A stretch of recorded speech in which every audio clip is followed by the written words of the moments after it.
हम प्रीलिम्स से शुरू करते हैं, है ना?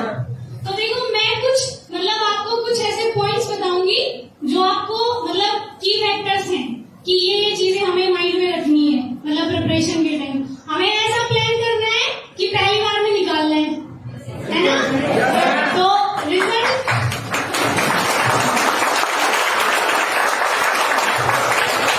मतलब रिजल्ट चाहे कुछ भी हो वो बाद में देखा जाएगा, लेकिन हमें प्लान ऐसा ही बनाना है कि पहली बार में निकालना है, ठीक है? तो मैं कुछ की फैक्टर्स मतलब जो मुझे लगता है कि इम्पोर्टेंट है मैं आपको बता देती हूँ। देखो सबसे पहले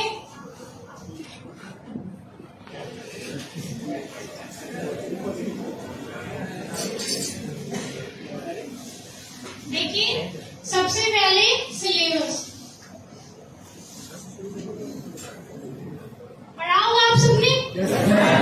प्रिंट आउट निकाल लिखा है या साइड से पढ़ा है? बस हाथ से लिखा है?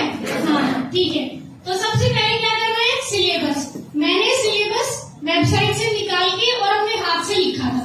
जो भी A4 शीट्स पेपर आते हैं आप सिलेबस को अपने हाथ से लिखेंगे, क्योंकि जब हम लिखते हैं तो थोड़ा सा दिमाग में जाता है। जैसे जो भी सिलेबस है मतलब पूरी प्रिपरेशन के दौरान सिलेबस आपके पास होना चाहिए।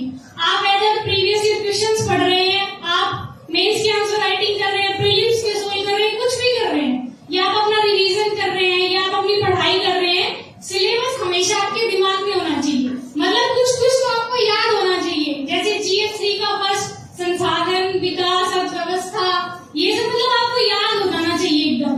तो सिलेबस सबसे मेन है। सबसे पहले आपके पास सिलेबस अपनी राइटिंग में होना चाहिए, ठीक है? आप सब अपनी राइटिंग में सिलेबस लिखेंगे। उसके बाद दूसरा मुझे लगता है प्रीवियस ईयर क्वेश्चन पेपर्स, ठीक है?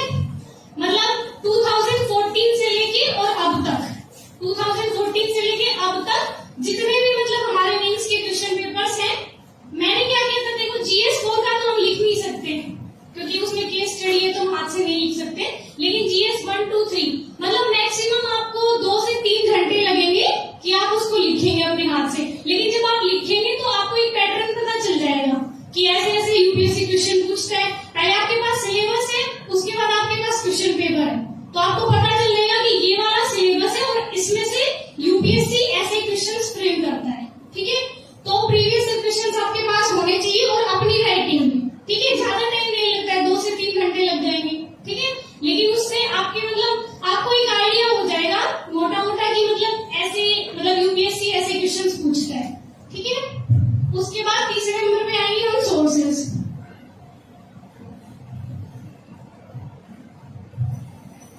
सोर्सेस देखिए मैंने कोचिंग नहीं की थी तो शायद मैं आपके मतलब कंटेंट के बारे में शायद हो सकता है मोर देन इनफ हो, तो मैं पर्सनली नहीं बता पाऊंगी कि वो कंटेंट मतलब कैसा है।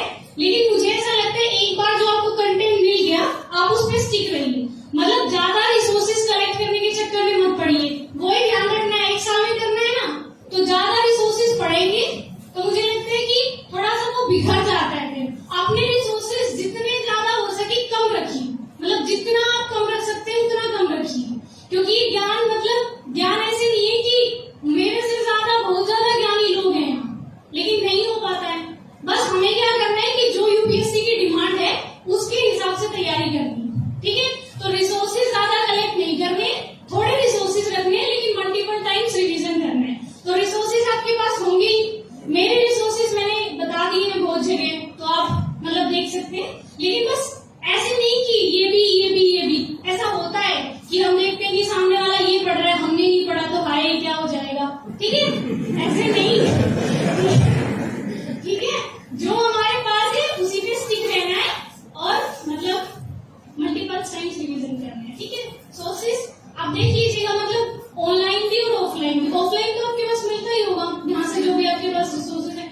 ऑनलाइन एक दो वेबसाइट है वो मैं आपको बता दूंगी, जैसे आप राज्यसभा देख सकते हैं। लेकिन देखिए मैं बता दूंगी बहुत सारे रिसोर्सेज, लेकिन होता नहीं है कुछ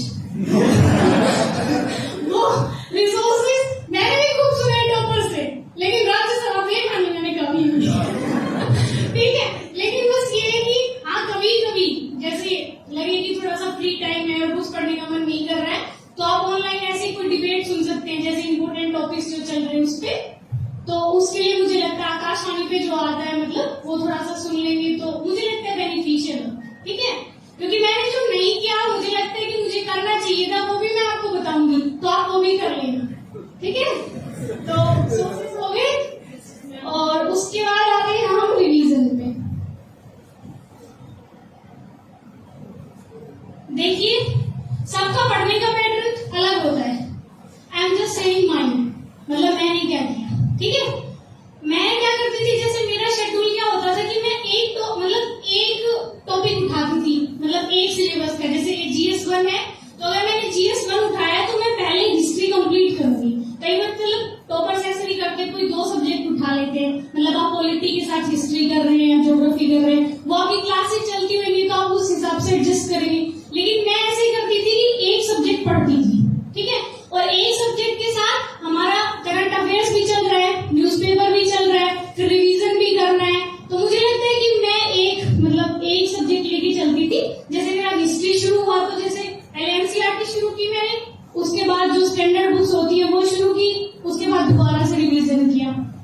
तो आप अपने हिसाब से देखेंगे कि आपको एक सब्जेक्ट शुरू करना है या 2 सब्जेक्ट शुरू करने हैं, पर मैंने एक सब्जेक्ट शुरू किया था।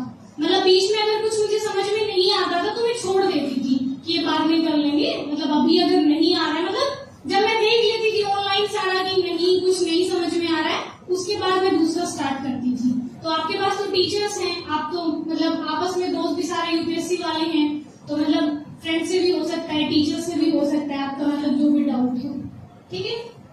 और उसके बाद मैं थोड़ा प्रीलिम्स मेंस और ऐसे करके बता देती हूँ थोड़ा सा। सर ये इरेज कैसे होगा?